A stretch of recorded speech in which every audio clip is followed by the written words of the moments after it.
else who is can just walk in a bit late, Taswell is with us this morning and he's going to be talking about ADLs. Okay.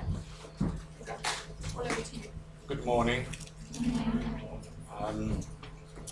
Also want to introduce you to Ethan, my other son. You've met Taswell last week.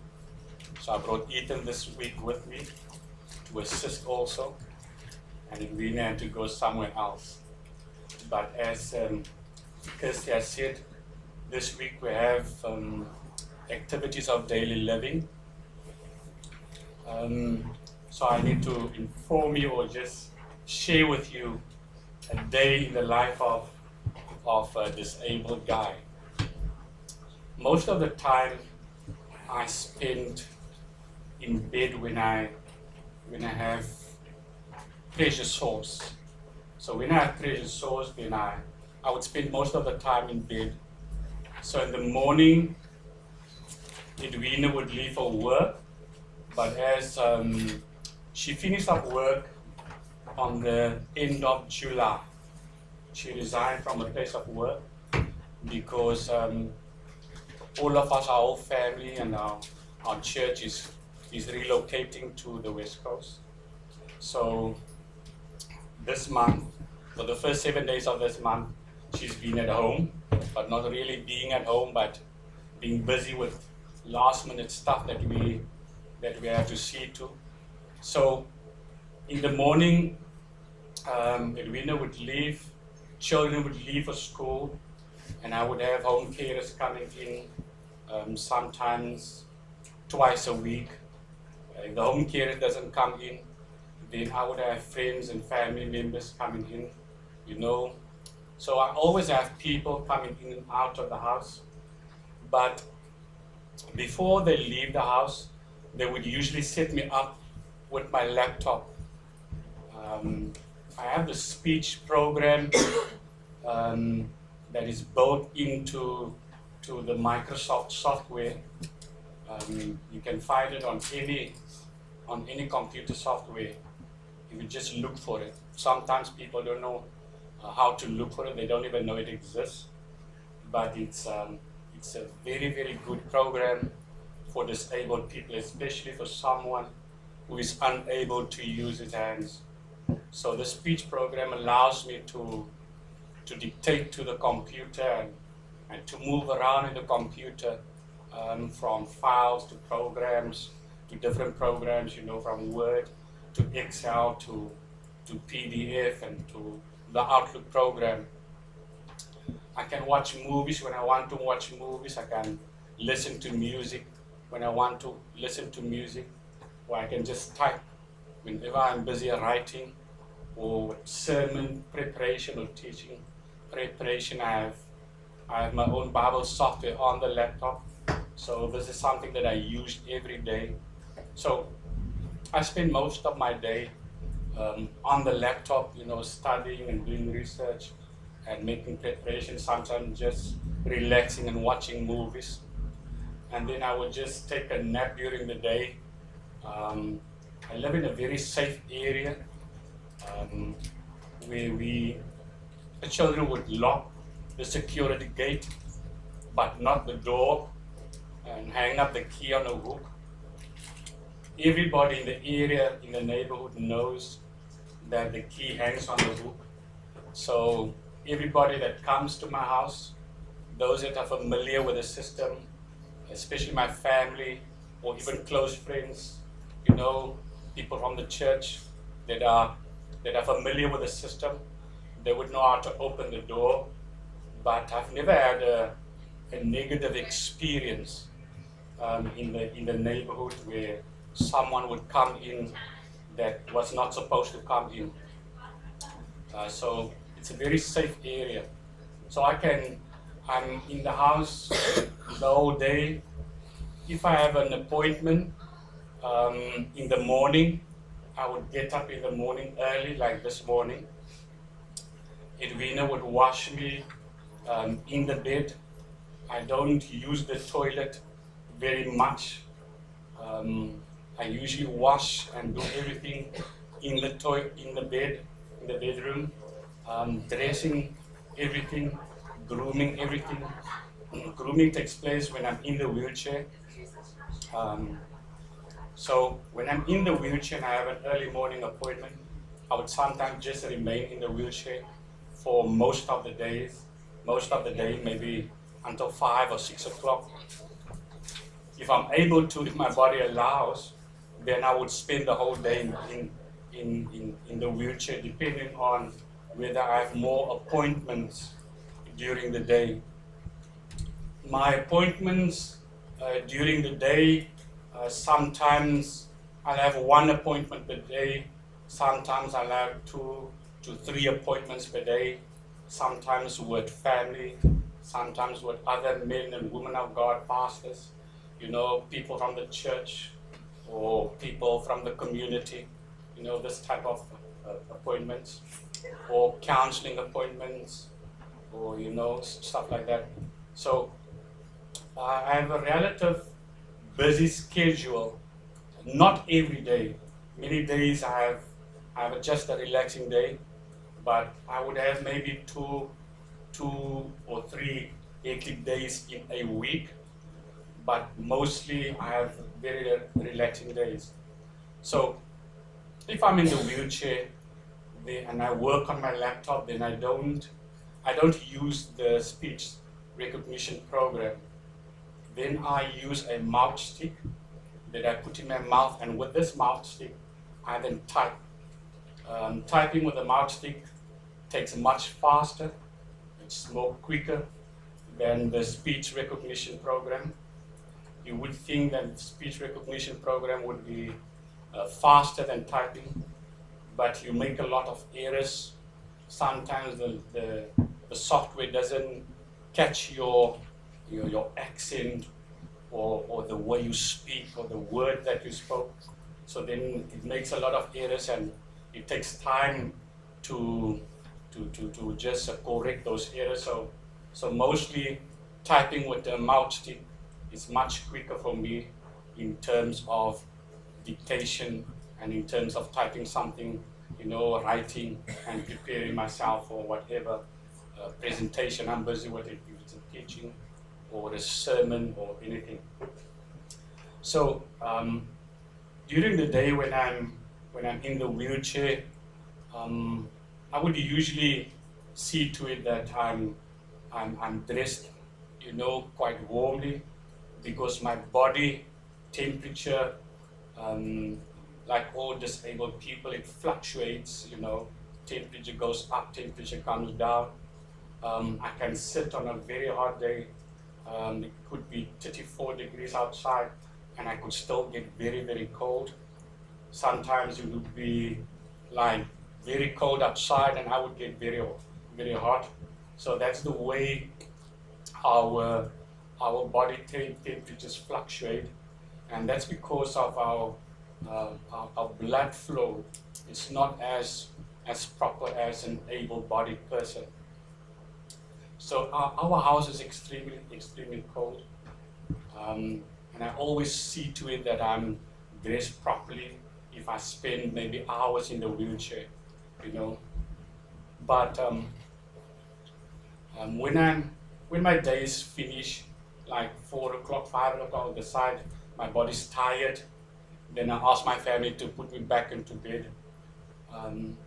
My wife, Edwina, and I have 2 children in the house. They usually help with the transfer from the wheelchair onto the bed and from the bed onto the wheelchair. It usually takes someone that's a little bit bigger and stronger to help it transfer. And I would ask the person that's bigger just to stand in the back and to take his hands where my belt and the loops is, and to pick me up from there, and another person just puts his hands under my legs. So that's the way they transfer me from the wheelchair. But one person is unable to lift me up. Sometimes when I've had strong men that would just lift me up by themselves, but usually it takes 2 people just to transfer me from the bed to the wheelchair, and from the wheelchair to the bed. Sometimes when Nina was at home, sometimes she had a late shift, afternoon shift, and if I had to get up, I wouldn't find anybody in the street to help me. So usually what we do, if I have an appointment maybe at 10 a.m. or 11 a.m., I would then have to get up before the children goes to school, because then the two of them are there to help me, uh, to put me into the wheelchair. And then I would sit up in the wheelchair from that time, from something to 8 in the morning until 10 or 11 when my appointment, when I have my appointment. So it's very difficult when I have appointments late in the morning. Sometimes I have to start washing at 6 o'clock already in the morning, to get up at 7:30, just to be at an appointment that is only starting at 11 a.m. That's the way my schedule goes. It's not as easy as an able-bodied person that could just get up 5 minutes before he leaves home and just jumps into the shower with a bath, and just dresses him. It's not that easy. It takes a whole hour for my wife to wash and dress me, and to, when I have pressure sores, to do the dressings on the pressure sores, And sometimes you get little accidents. She may wash and dress me, clothes have been ironed and I've been dressed, and then suddenly I would have a little accident where either my condom or my urine bag would be faulty, and then I would be all wet all over the place. And then she would have to undress me again, and then wash me again, iron, clean clothes again, and then start the dressing process all over again. So when these things happen, then I might be late for my appointment by an hour or so. It has happened many, many times over the years. In the past, when I was unable, or not unable to, but still learning how to control my bowels, and I'm not able to control my bowels, because of the lack of activity in my diaphragm. So I have to use tablets and suppositories to have bowel action. But in the past, way back in the past, when I didn't yet learn the dynamics, I would have little accidents, especially when I was dressing, and then when my stomach would just work. Or sometimes I would get into a wheelchair and then my stomach would work. But over the years, I've learned how to just regulate those dynamics. You know when to stay in bed. You know how long you have to stay in bed when you take tablets. I might stay in bed for 2 days if I take tablets, not have any appointments, see any people during those 2 days. But you can't really prevent people from coming, when they come and visit. They don't know that you are busy having stomach issues when they come and visit you, So you have to just navigate through those situations as a disabled person. But over the years, I've learned how to just navigate through those circumstances. So I don't really get any of those accidents anymore today. I mean, after 28 years, I think I must have learned something, So the only issues that I still find problems with is sometimes you get faulty supplies from the clinic, like faulty urine bags or faulty condoms, And these things, when it's faulty, I can sometimes, not sometimes, most of the times, like for instance, a month ago, we had to change my condom like twice a day. I was wet twice a day. with urine, and that's not because of any fault on her side or my side, but it was because we had faulty supply that we received from the hospital, from the day hospital. And when those things happen, when you receive faulty equipment, it just messes up your whole day. You know, you get up in the wheelchair and you find that you're wet. You have to get out of the wheelchair again. You know, the whole washing and dressing process, repeated all over again. And so sometimes even when you go out, you find that when you get at your destination, church or wherever you go, then you're all wet. You know, it's very, very frustrating. It makes you sometimes feel so despondent that you feel you don't want to go out because you're scared that this equipment that you have is going to be faulty again. And you can't really do anything about it, because even if you go back to the day hospital and complain about it, they'll just tell you this is the batch that we received from the manufacturers. I do believe that even the manufacturers and all those that are involved in the manufacturing of these equipment, I don't think that they have any respect or honor or look at the best interest of disabled people. To them, just you take what we can give you. So some of us, we struggle a lot, especially in different areas in Cape Town, you know, in terms of faulty equipment that we have to use. Sometimes when you're on camp and you have these little experiences, you may take a certain amount of equipment with, because you figure out how to use 2 urine bags for the weekend, I use 3 condoms for the weekend, but it's so difficult when it's faulty equipment.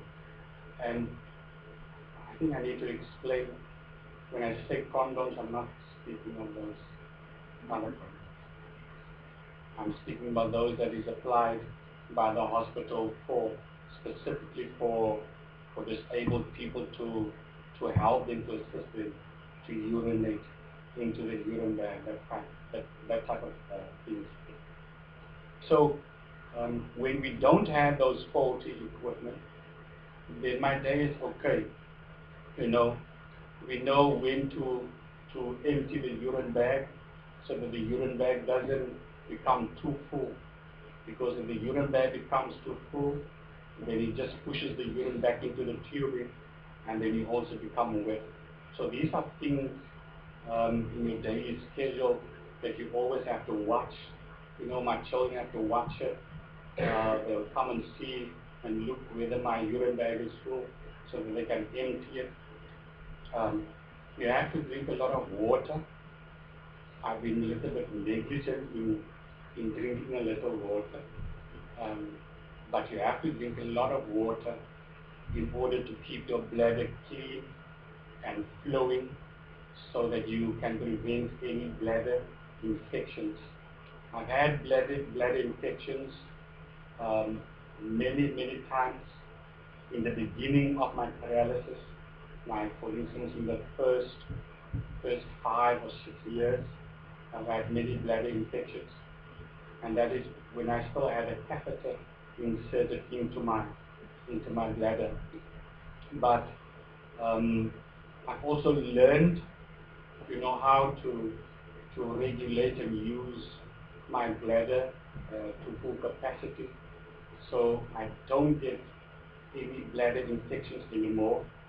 But at the beginning, I used to end up in hospital a lot with bladder infections. So drinking water for me during the day and during the night is very important.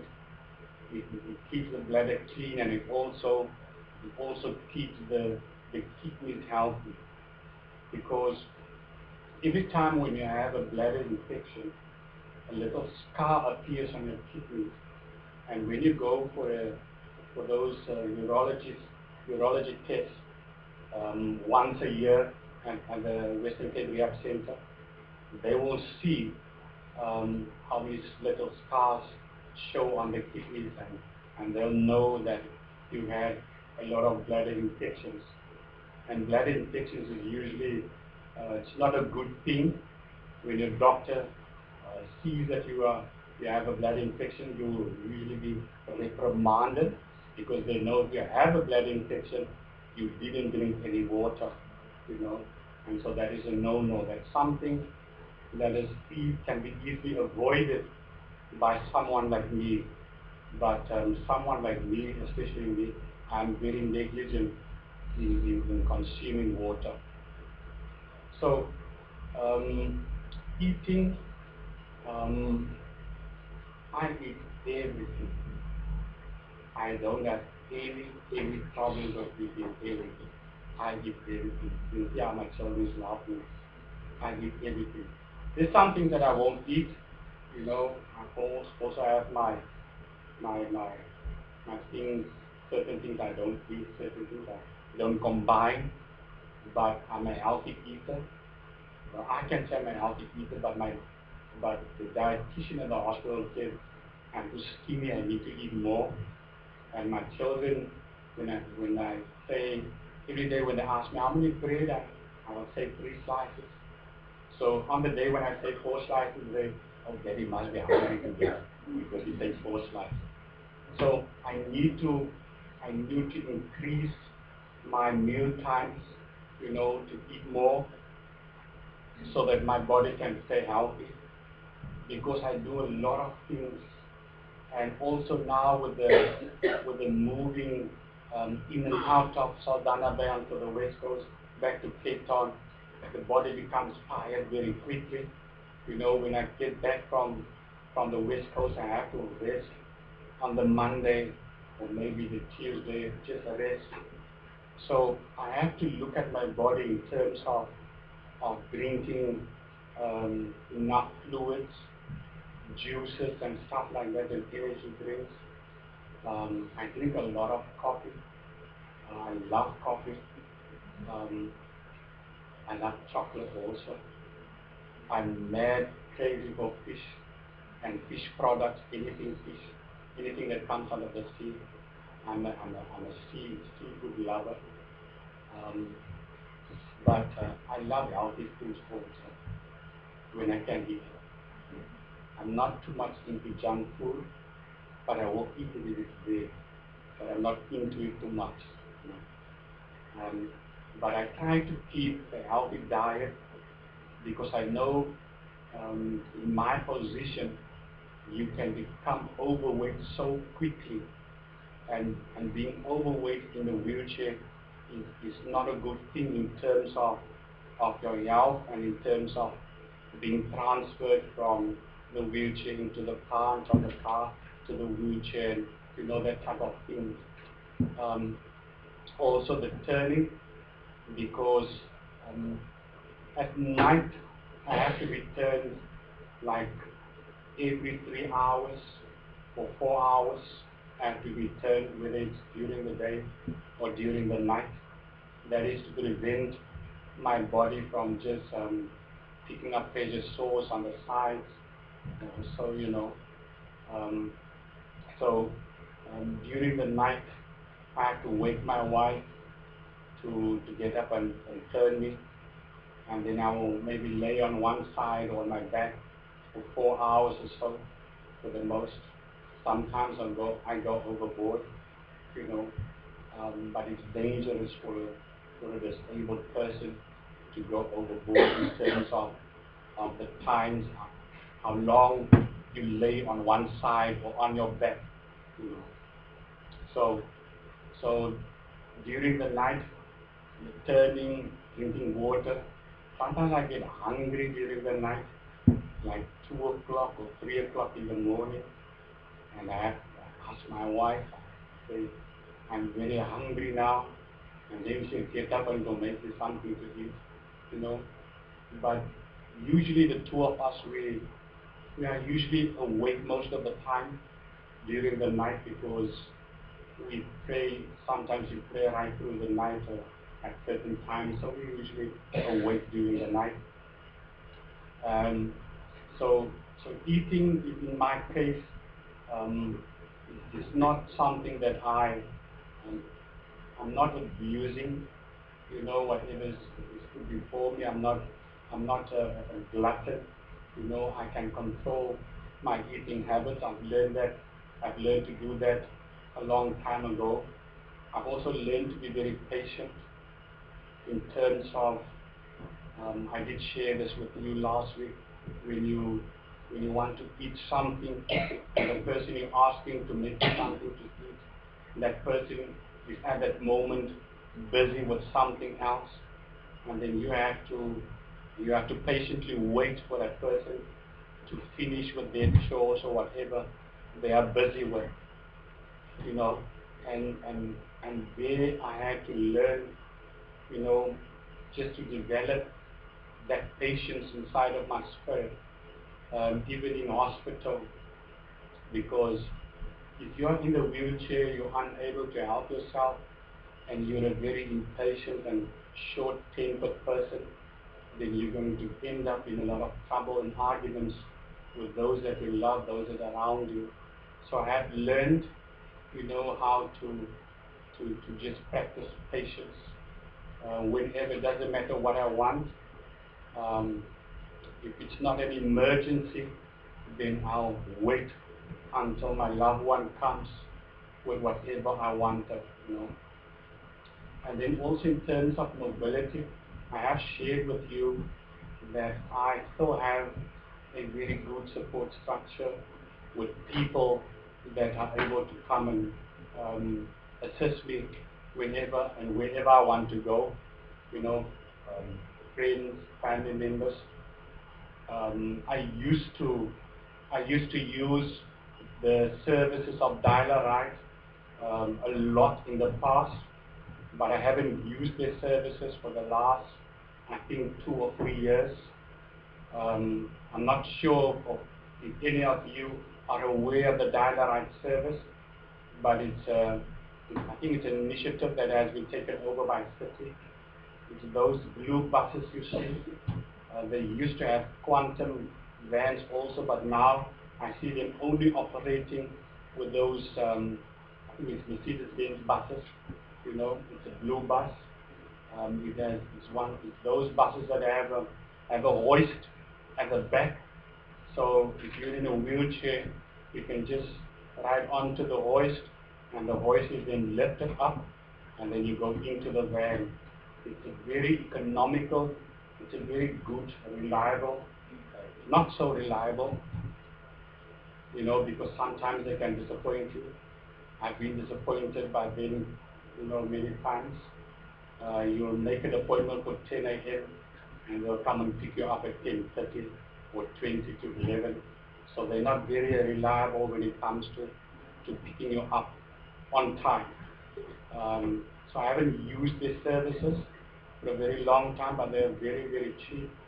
Like for instance, they would ask 6 rand a trip for a wheelchair user. It doesn't matter where you go, any place inside of the Cape Town area, from any township into Cape Town, wherever, they charge you 6 rand a trip up and down. So it's very economical and cheap for wheelchair users, and that is why they have a lot of clients that uses them. But for the last few years, I've been using a taxi service, branch taxi service, which is very reliable. They're always on time. Their drivers are always very, very helpful in terms of my circumstances. So in Bonteheuwel, in our township, when I move around in the township, I would just move around with my wheelchair.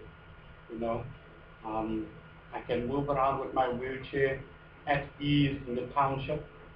I usually I'll take one person with me just to help me, lift the chair up and at curbs, certain curbs, because there's still a lot of curbs in Bonteheuwel, not a lot of ramps,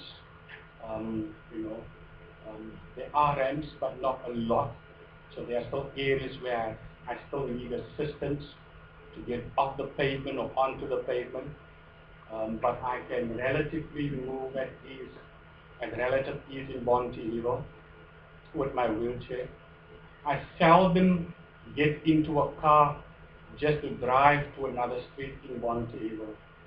I find it a little bit strenuous just to disassemble the wheelchair and put it into a car and then just riding for 5 minutes, and then having to get out again and having to assemble the wheelchair again. So usually I would just move with my wheelchair wherever I go, when I go to a family house or friends or prayer meetings or prayer events. I would just move around in my wheelchair. At the moment it's a little bit difficult in our township with all the violence, during the day, during the night. So I don't move around a lot in the township with my wheelchair. Only if it's absolutely necessary. Like for instance, when I have to go to a church service somewhere at the house, or if I have to go to the day hospital. But otherwise, I won't go and socialize and move around in my wheelchair to go and do some visits at homes. I won't do that. It's just too dangerous in our township, you know. So my mobility, I don't have a problem with mobility per se, because even in my house where we live, the house is relatively wheelchair friendly. I can move in and out of the house. I don't have a problem. Nobody has to help me. So even if I'm alone in the house, in a wheelchair, with the front door open, I can move in and out of the house with nobody having to assist me. So that is for me a blessing, because I have lived in places where the house wasn't wheelchair friendly, and I had to maybe just move with my wheelchair from one room to another room, and I can't move outside. But the house that we live in now is extremely wheelchair friendly, and it's a real blessing for us.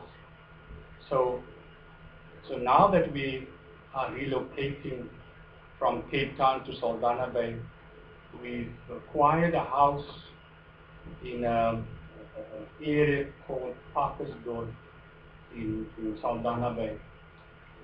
That house also is very wheelchair friendly also. There is a couple of steps, but which is not a problem, because we have a maintenance guy also there, which I've asked to just build me some ramps. So with the ramps, then the house would be just perfect for me.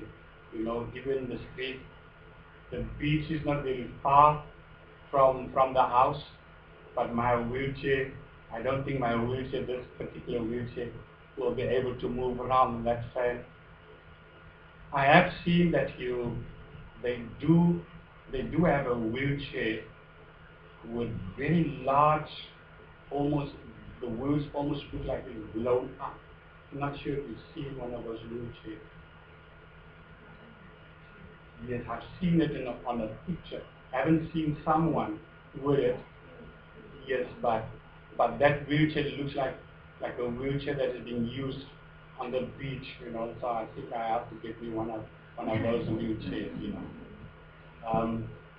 So we are very excited for the new move, especially because the house is so wheelchair friendly.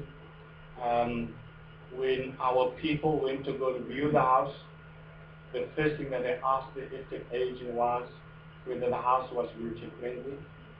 That was one thing that they had to look at first, so because they knew I would not go into a house.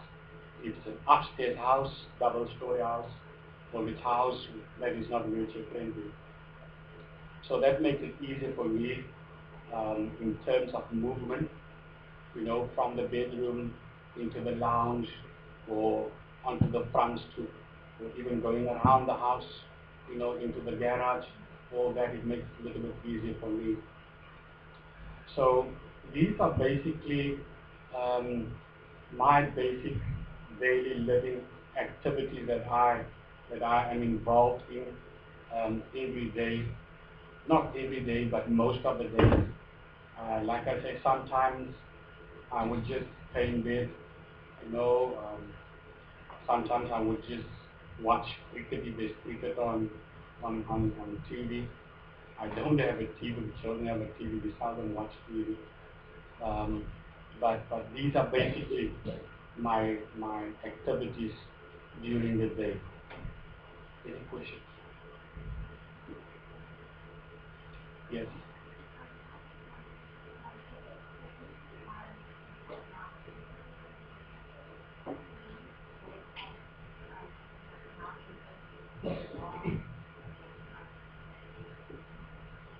I don't have an alarm. I think my system has been tuned into that already because after 28 years in the wheelchair, I don't think that I've slept for 8 hours or even 7 hours. And if I sleep for 5 hours, then I'm concerned whether my body hasn't been damaged, you know. The pressure sores that I suffer from at the moment is because of the wheelchair that I sit in. From what I understand is that wheelchairs have to be changed every year. You know, they have to give you a new wheelchair, give you new seating. But I've been struggling for the last, I don't know how many years, to get a new seating in a new wheelchair. But the physiotherapist at the hospital, her viewpoint is that your pressure sore needs to be healed first before I can give you a new wheelchair. So now the problem continues. It's almost like I'm going into a circle, you know. I need a wheelchair so that I can prevent pressure sores. But in their case, my pressure sores needs to be healed before they give me a new wheelchair. So I'm stuck at point one, you know. I'm stuck back at the first point.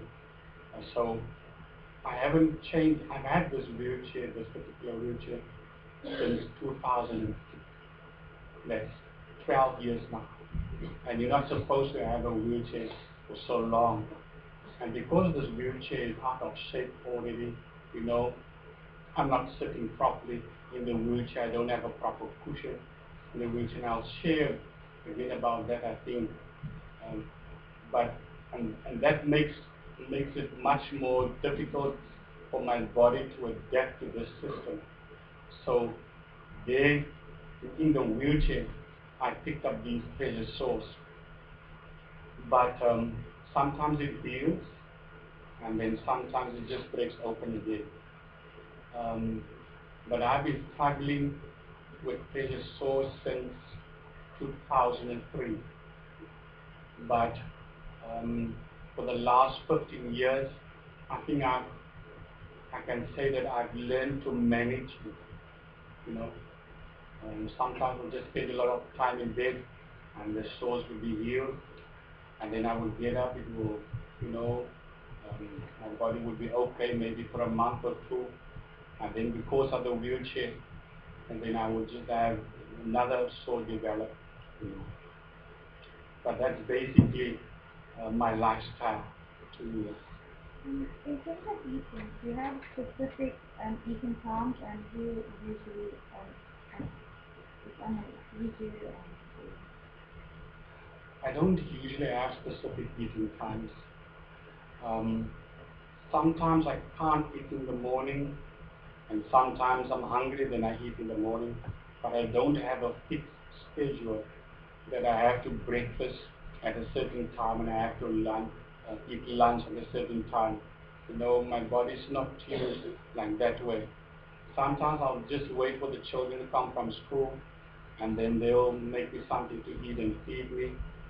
Sometimes sometimes when Edwina had a late shift, she would feed me around about 11 a.m. before she leaves. And then I would wait until 4 or 5 and eat again. You know, it's just the way that my body eats. I'm not that big an eater, so I don't have fixed times to eat during the day. Yes. Does your body feel uncomfortable if you stay, say you're in a wheelchair for the whole morning? Will you feel uncomfortable, like you have to get to the bed, or can you protect for as long as you don't get sessions?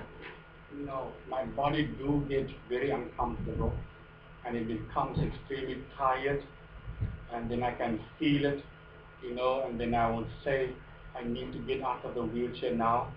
I would say to them that I'm on my reserves now, because sometimes I would push myself to go that extra mile and sit in the wheelchair maybe for another hour or so. My wife would always, she would always try to manage that and see that I don't go overboard, because I sometimes do uh, go overboard. I'm very naughty in that regard.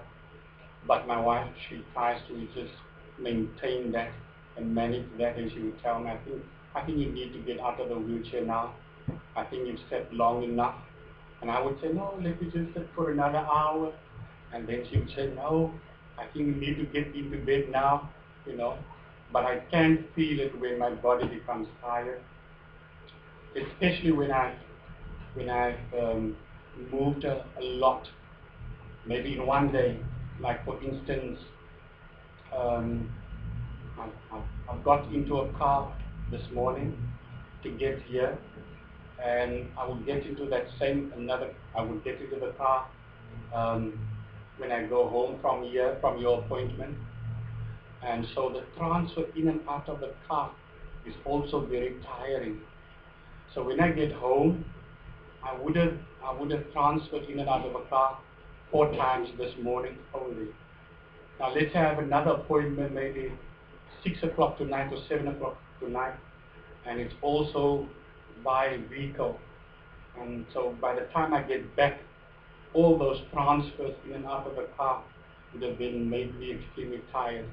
And then I would go back to bed and I would just sleep, So transfers makes my body, makes me very tired, but also sitting up maybe for half a day, you know, in a wheelchair that is not properly set up for you, because over the years, the settings of those wheelchairs changed over the years. So my body becomes very tired, but I can feel it. I do know, because I've learned also in the situation that I am to listen when my body speaks to me, you know. And I'm very good at that, because I know that if I don't listen today, then I might have to spend 4 days in bed from tomorrow onwards. So I would rather listen today and say, okay, I'll just go back to bed, because my body's speaking to me, you know. But I can get tired very quickly if I spend too much time in the wheelchair. Yes. Any more questions?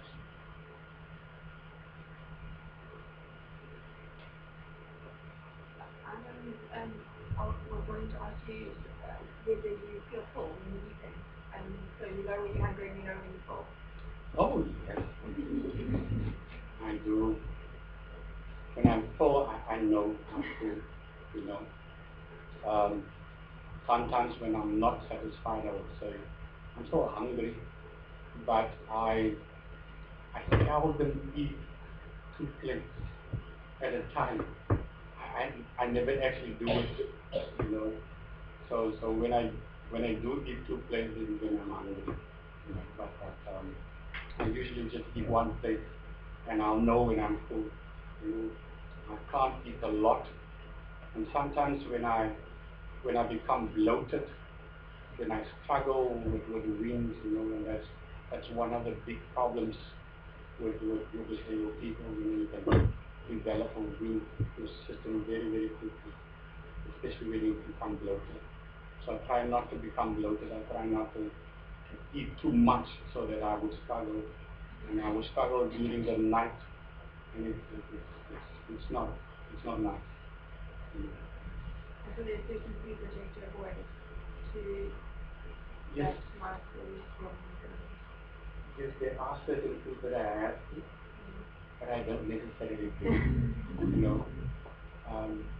But I do avoid gas drinks because I know that gas drinks is just bad if I consume a lot. You know, it makes me bloated, and then I just can't overdo it all the time. Certain gas drinks is okay, but Coca-Cola and that kind of stuff is too heavy for me. But otherwise, I'm okay when I eat, you know, and drink. Um, but I try to eat in such a way or drink in such a way. I won't drink fast because I found out that if I try to drink, whether it's a drink or coffee very fast, then I will also become sick. So food is the same. I have to eat slowly, you know, just to allow the food to digest in my stomach so that I don't become sick. Yes.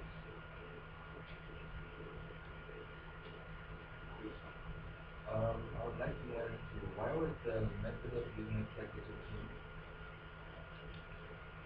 The method of the catheter was, I had a lot of problems with the catheter, a lot of problems, you know, in terms of um, when I had a problem when the catheter would block, when I had a blocked catheter, sometimes they would struggle to extract the catheter from my bladder.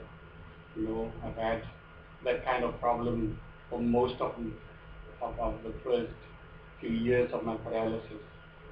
And so my doctor decided that he would have to transfer me from the catheter to a condom. But I had to undergo a sphincter cut operation. It's like two muscles in your bladder, you know, when we insert the catheter. And when the catheter is inserted and the end of the catheter just passes that two muscles, and then they insert like 5 milliliters or 6 milliliters of water, and then there's a bulb that blows up at the end of the catheter, and that bulb is blocked by the two muscles, you know. Yes, so after the catheter, then I had to go for a sphincter cut. They cut those muscles to allow me to urinate freely with a condom. Any more questions? Yes. Yes, I can feel. Sometimes I cannot. And sometimes when my wife is busy with me and I urinate, and then she reminds me for not telling me that I was going to urinate, you know, when she's busy changing stuff with me. So sometimes I can feel and sometimes I cannot. But most of the times I can. But when I'm in the wheelchair, I cannot necessarily feel unless there's a pain on my bladder, and then I would know that my bladder is full, and then I would feel the pain, and then I would feel the release of the urine. But sometimes I'm unable to.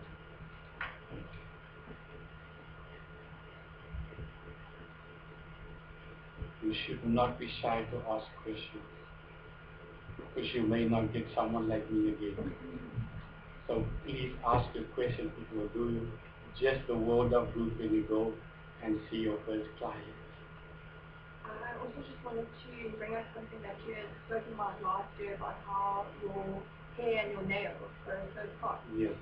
And and that your nails need to be trimmed regularly because they can also then cause pressure sores and that you don't have. Yes.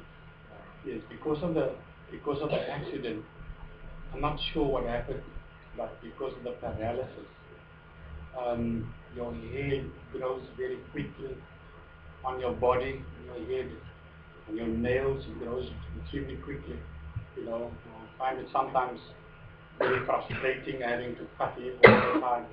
You know, but in most wheelchair cases, I found that your hair and your nails it just grows very very quickly. You know, I'm not sure what the medical reason is for that, that I've experienced on my own body. Mm. And I'm not sure why it's like that. Maybe you guys can find out. Um, but most of the guys in the wheelchair that I know I've seen, you know, hair grows on their arms, on the legs, you know, we didn't grow before, but and then they will just be hairy all over the place. Mm. Because of the paralysis. I'm not sure whether it has to do with the nerves, you know, because of the break in the spinal cord, because the spinal cord was severed. I'm not sure if that is the reason. I was just actually thinking now when you were talking about that, one of the features of eating disorders is that they grow hair, it's like fluff, and it's a protective mechanism. So maybe it's your body's way of protecting itself to now that after spinal cord injury or something like that. Could be that. I don't have an eating disorder. Yes. I know that the family and friends help you often, and you said that the hurt carers can like help you. Do you find it difficult to be with the hurt carers or like visit on Monday? I don't find it difficult to be with them, but I'm a very private person, and I've never allowed home carers to do anything private on me, like do dressings or change a condom, even if I had an issue when they would come there. You know, I wouldn't allow them to do it. I had an issue recently with the management because I didn't want to allow them to do my pressure sore dressings, and it was a whole issue. But I said to them that I have a wife that does my dressings, and they have a lot of clients in our township that doesn't have family members that is able to care for their own family members, you know, like mothers and fathers and grandparents that would lay alone for the whole day, children walking up and down, but nobody wants to touch them. So I'm saying to them, you have clients that need you, and here you have a client like me. I say to you, my family is the ones that will do my dressing. So we had no issue about it, but I'm just a private person like that. The only person that actually washes me is only my wife. And before I got married to Edwina, it was my mother and my sisters. And so when my two sisters passed away, and my mom passed away, before my mom passed away, and before my one sister passed away, I got married with Edwina, but that already informed her and just, you know, gave a crash course in what to do. So she's the only one at the moment that does those things for me. But if I do go to the hospital, then I surrender to the nursing staff. You know, there I don't have any choice. But at home, I do have a choice. And I find that people don't really care for you the way your own family would do, if you know what I mean. You know, they'll care for you, but it's only because it's their job. Some of them have a heart and a compassion to help people, but some of them it's just their job that they're doing. So I prefer my own wife and my own family, my own children to do for me what I don't want other people to do for me.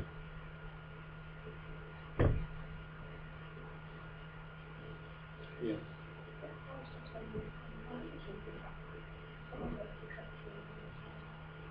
that's a good question.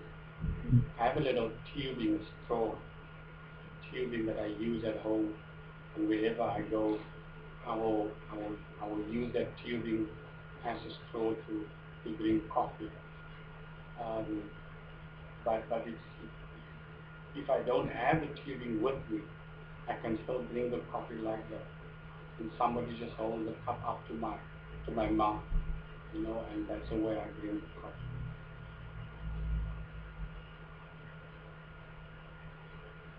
Yes.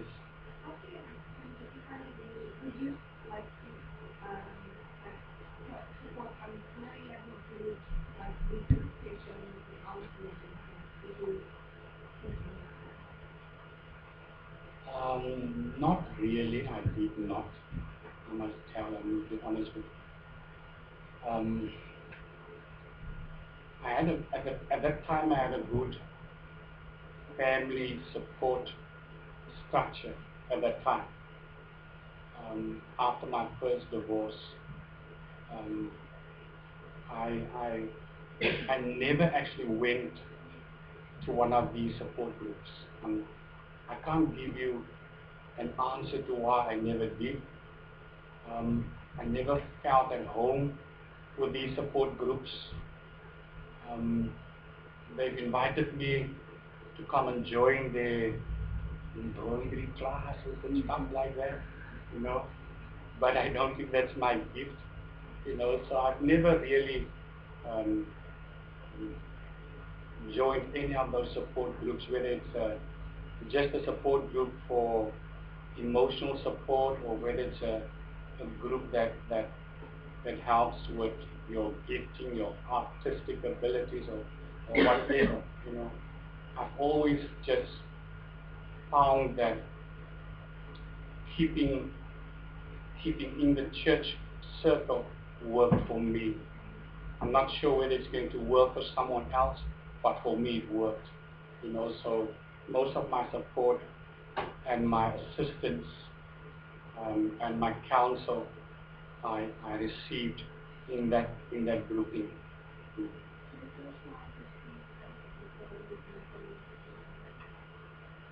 Do I socialize with any other people, Barry? Not very often, I must tell you. I had a friend many years ago before I became a born-again Christian. We used to belong to the same gang, and he got shot a year before my accident. We were very, very good friends.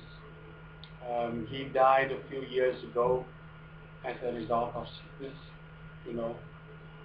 That was the closest that I came to. And then I also, had another friend in another township that also belonged to the same gang that I was involved in. He also became paralyzed, also like 10 years I think before my accident, and we stayed in close contact. We usually saw each other, at hospital events and stuff like that.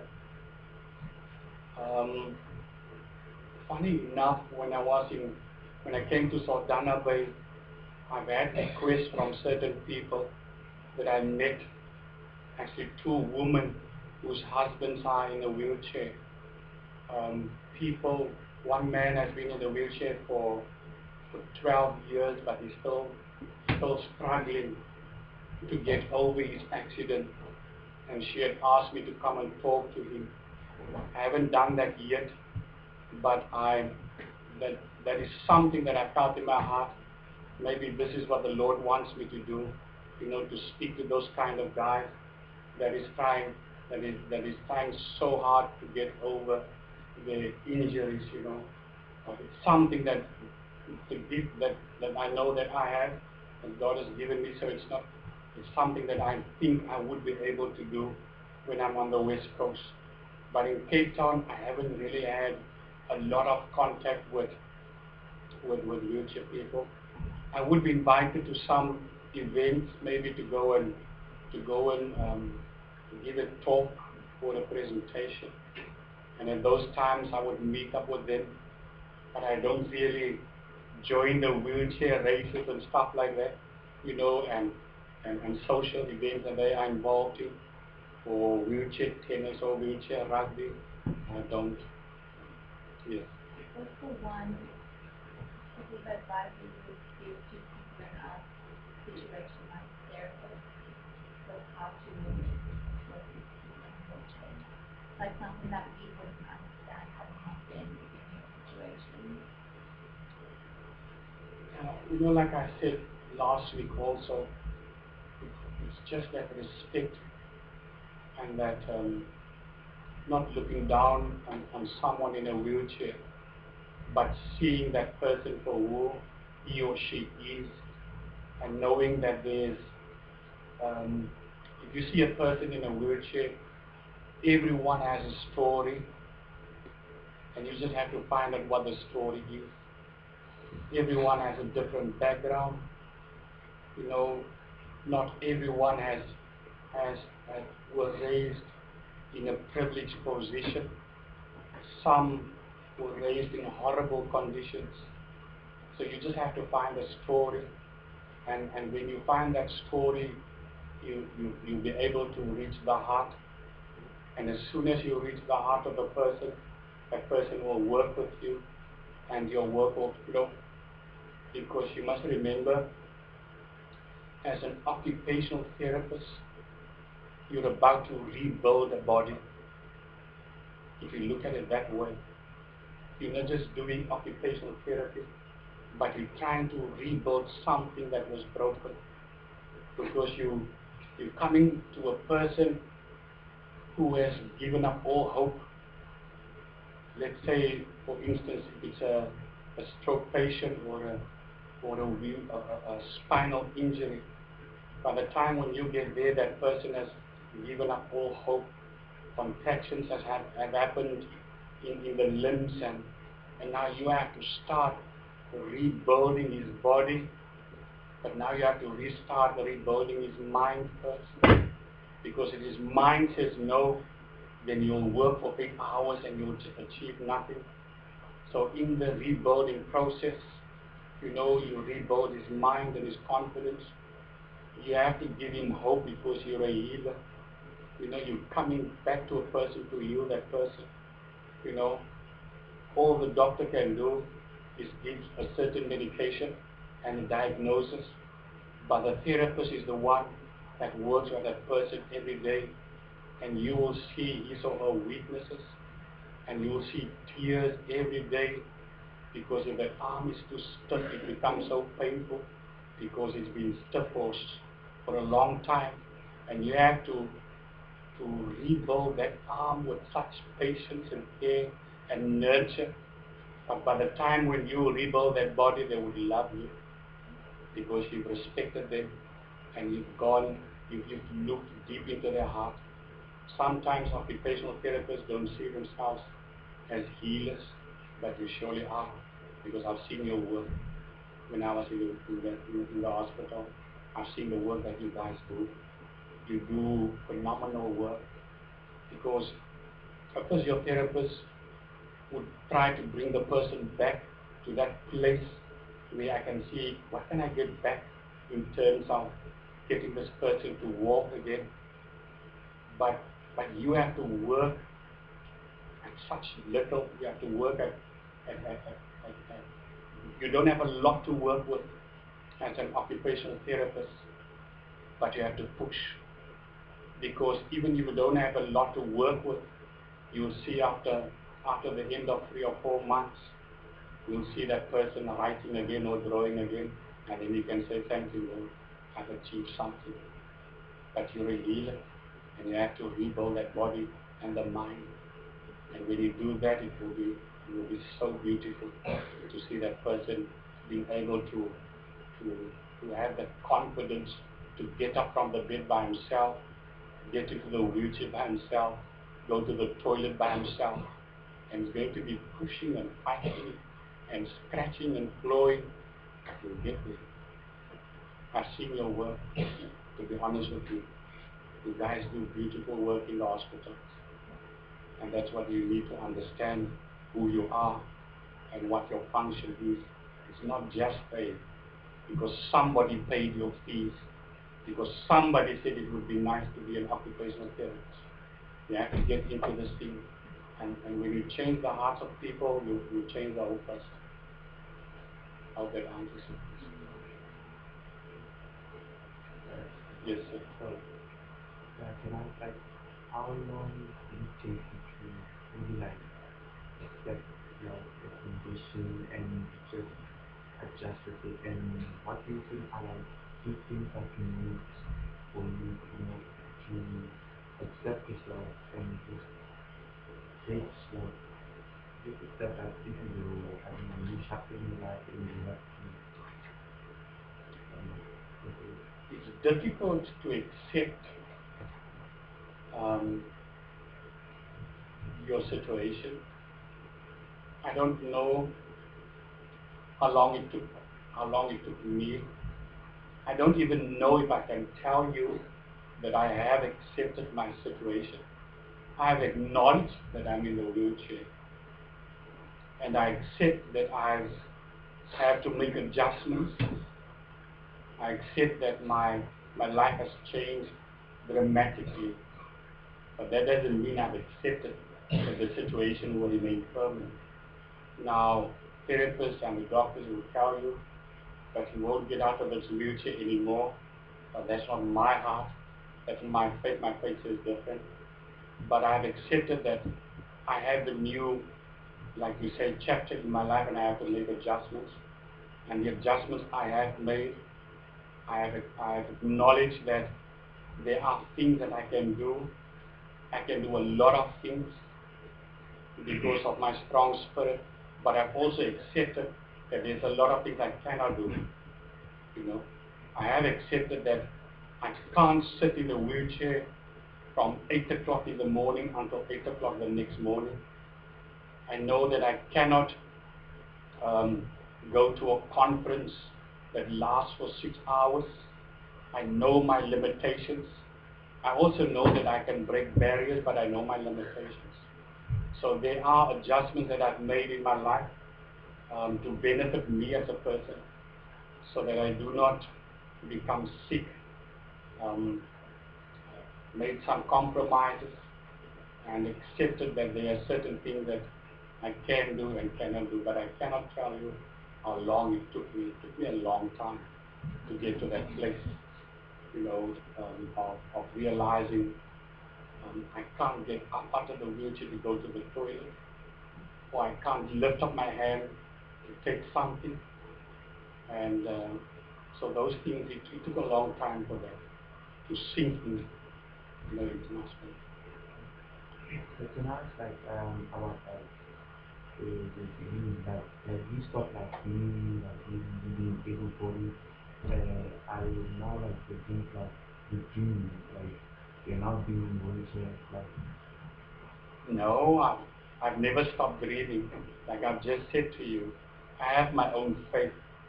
Doesn't matter what somebody else says, and my faith tells me, keep up the hope.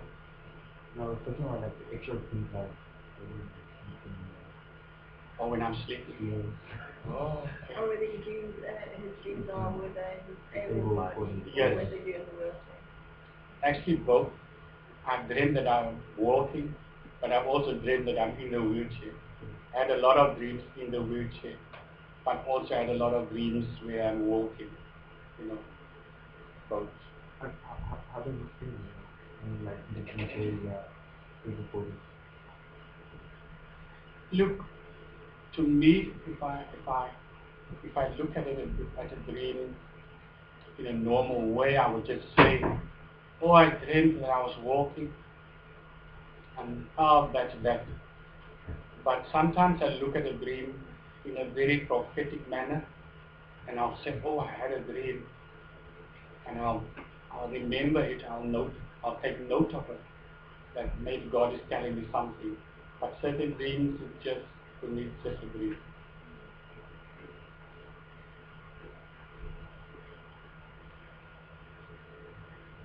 Any more questions? Yes, please. Yeah. No more questions. So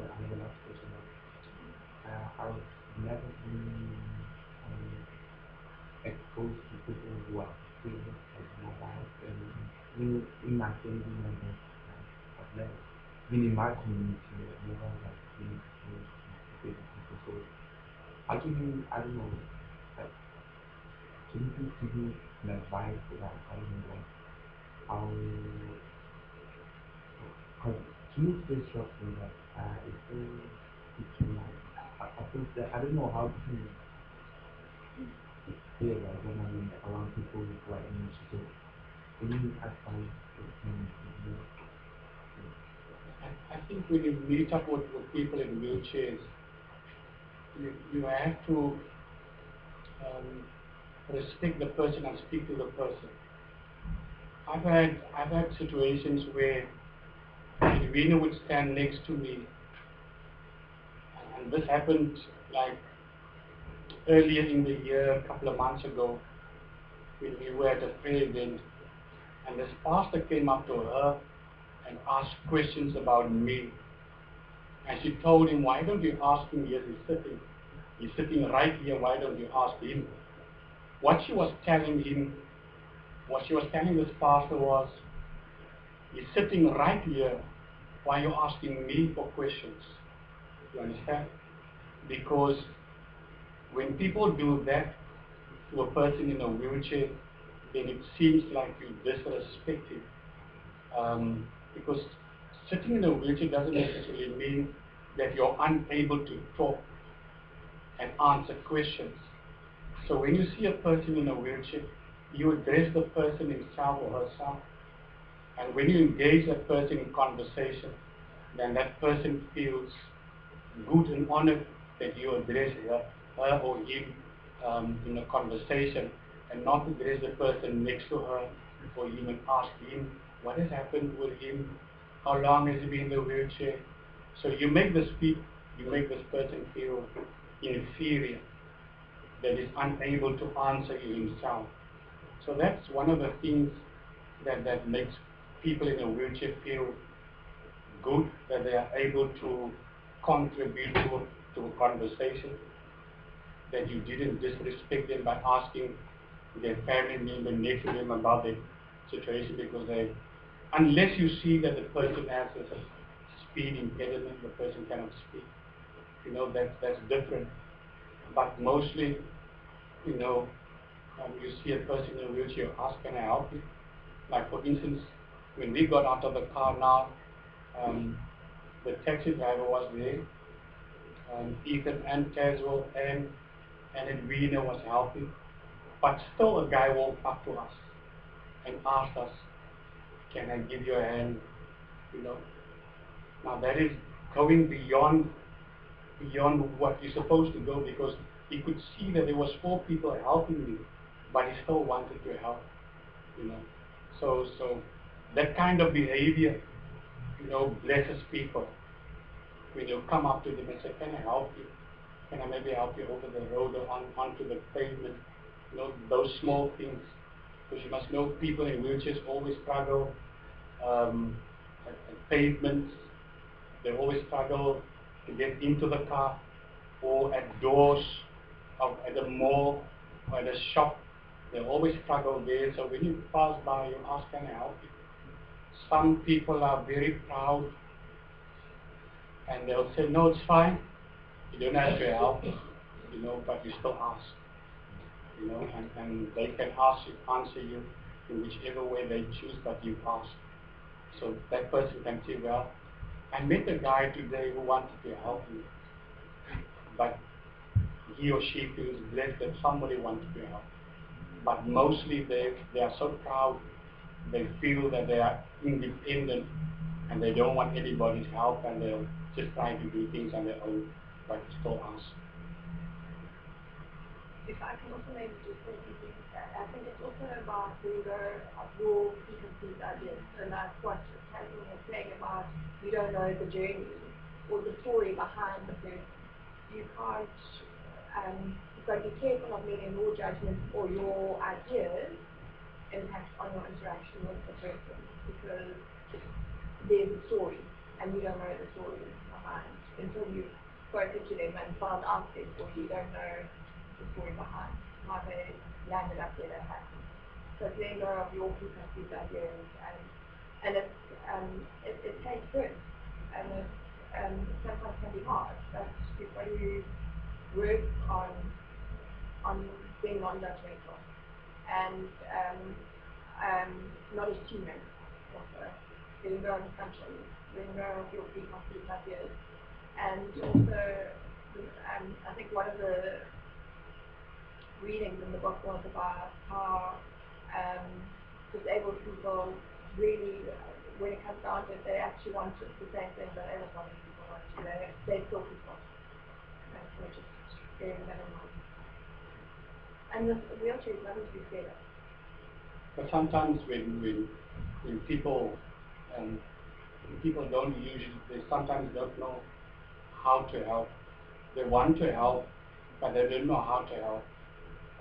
Especially when people see my wheelchair, they get freaked out very quickly because it just seems like this contraption is something they don't understand it, and so they want to help, but they won't ask me if I can help because they won't know. Will I hurt this man? You know, will I be able to help him? You know, so I know that sometimes people want to help, but when they look at a wheelchair person, they say, will I be able to help him? Will I will I hurt him? You know, and so because of those fears, sometimes people don't come up to you and say, can I help you? You know? And sometimes you look at a person's face and you want to help, but you say, oh no, I'm not going there, you know. So you immediately pull back because you see an expression on the person's face. It may not be the expression that you see, you know, but it still puts people off. You know, I mean, I've had experiences of that. If your face doesn't look right to you, you know, sometimes people just get put off. And then also, I'm not sure if I shared this with you, but my daughter was getting married in 2010. And yes, 2010, she was getting married in 2010. It was in December. She got married on the 4th of December 2010. So the Friday before that Saturday, the 3rd of December, I took my mother and my niece's daughter and my daughter. I took them to Cape Town because I was going to buy them some stuff for the wedding, you know. But I had this shop account, but I gave them the car to go into this because I didn't want them to go into the shop. So it was very, very hot on that day. I had on a wide brimmed hat. I looked like a real cowboy on that day. But before my daughter then went into the shop, I asked her to take my hat off, you know. But she unfortunately put the hat upside down on my tray, you know. And so I was standing outside the shop and I allowed them to go because I didn't want to go into the shop. And then a lady came up to me and she said to me, she gave me a 2 rand. She put a 2 rand into my and she had the audacity to say, I love giving you people money. You know. So I just smiled to her and said, thank you very much, baby. I appreciate it. Because she was under the impression that I was begging for money because my head was upside down, you know. So we had a whole laugh about the whole matter the evening when we went home. You know, but those are prejudices. When people see you, and it happened twice to me in the Golden Acre Mall. It happened twice to me. And the second time it happened, I couldn't go down by the escalator.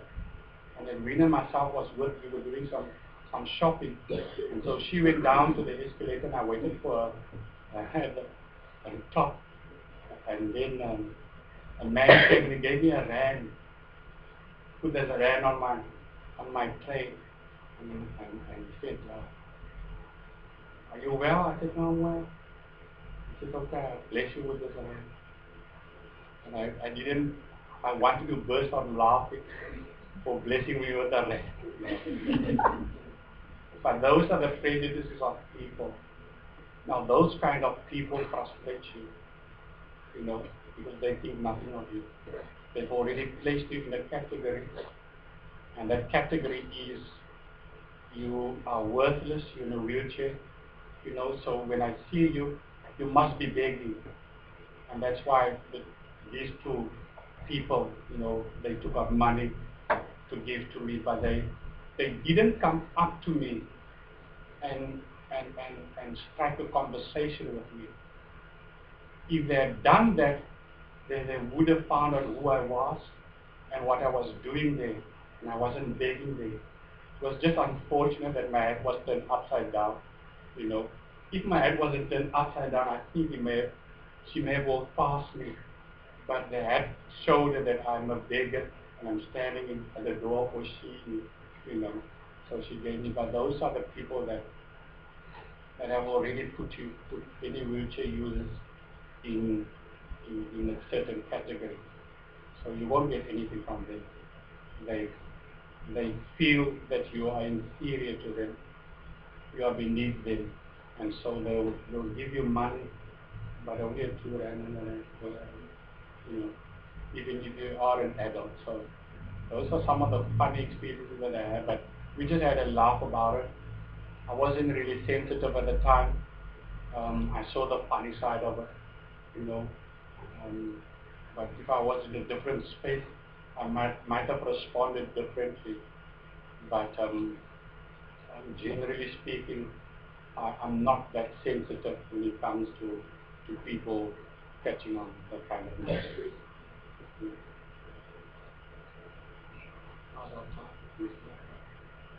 We've got a little bit more time.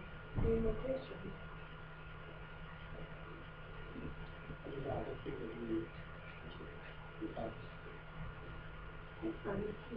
No, no. I know. I think we have. So maybe just if we can recap it, like the assistive devices that you got that you use. So you used to have a special cushion on your wheelchair, but which one was made out of air cells? Is that right? Yes, it's called the Roho. So the Roho seating that he had before, and it's air cells, so it helps with the pressure or the diffusion. So helping with pressure sores, but it's hot. Yes, it did. And so now you're just sitting on a normal cushion. Normal cushion. Yeah. So now you're sitting on a normal cushion. So that is not helping with the weight distribution and prevention of pressure sores. I'm just trying to think what other assistive devices you may be using. Oh, do you have a special mattress on your bed? No, I don't have a special mattress right now. I used to have also a mattress with it was also a mattress with air tubing. We had a machine, a pump machine.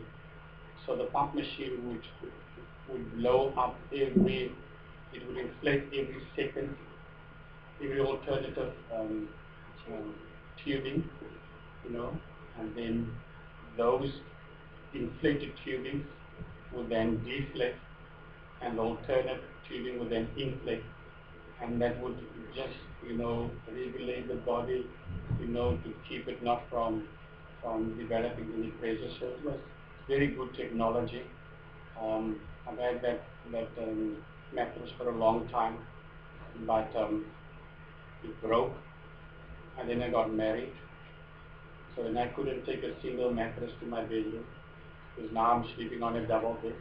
You know, that kind of thing. You know. But that was very good technology, and there's still a lot of people that uses that kind of technology, and it helps a lot with the prevention of pressure sores and just your body becoming tired. And you don't even have to be turned when you lay on those beds. You can lay on those mattresses for up to 9 to 10 hours before somebody comes and turns you. You know, that's how good that technology is. You know. Even with the Roho cushion that I have, it was a very expensive cushion, you know, but it was given to us at the hospital freely. but the price of the cushion was like 10,000 rand, you know. So the technology of the cushion was, you also had air cells and you have to pump it out with a pump. And it had a memory valve also. So you open the memory valve and then you pump up the cushion, the air cells. And then when they transfer you onto the wheelchair, that weight distribution is like memorized by the technology. So then you close the memory valve again, and that shape of your bum, of your buttocks, it remains like that for the whole day. So you don't develop any pressure sores. So the next day when you get in the wheelchair again, then you have to just pump up the cushion again. It has to be done every day. You know, it's very time consuming, but it's very good, you know, in terms of usage. I had one for a long time until I broke one, and then I bought another one, and then that one also broke, you know. Yeah, but it's very good technology. So I think also one of the things that maybe to bear in mind with regards to assistive devices is that a cushion, it's very helpful and that needs to be given a cushion, but at 10,000 rand, if something happens to it, it's like you aren't able to replace it. So those are also things that we need to maybe keep in mind when you're looking at assistive devices for your clients. And also one other assistive device that I used to use in the past, and I haven't had one for the last 3 years, I think 2 years, is I'm not sure those of you, if you've seen an auto answer function on your cell phones. Have you seen it? Okay, you've seen it.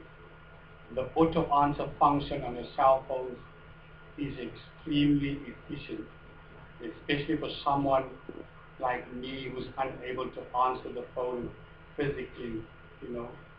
So I can lay in my bed. If there's nobody in the house, my phone rings. It will ring maybe 2 times, and then it just automatically goes on, and all I say is hello, you know. And so that's a very good assistive device for people with disabilities. But I haven't used, like I said, I haven't used one in the last 2 years because the phone that I have is one of those phones that doesn't take this kind of function. But the one phone that used to come out at the beginning with it was the Nokia phone. Maybe you can look on your Apple. Check on your Apple, maybe there's one day, you know. But it's a very good, very good and efficient assistive device for someone in a wheelchair. And I've been using it for many years, you know, over the years, you know. Sometimes people can't understand, you know, just start speaking in my wheelchair, you know. They can't see the phone, they see my earphones, but they can't understand why the man starting to speak. I didn't see his hands move, I didn't see him take out a phone. This is the beauty of auto answer. You know, nowadays you can download it from the internet onto your specific phone, but even if you download it, it doesn't really work efficiently on different phones. But the Nokia was the one phone that that had this function on it, and it helps disabled people a lot. That's one of the assistive devices that I feel is very important for the immediate client. There's a lot of accessibility stuff on here that I can't actually understand all the time.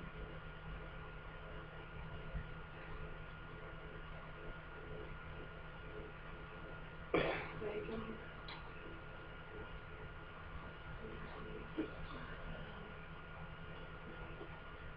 auto answer calls. Yeah. So it's under general, or it, yeah, general and Ja, schon mal.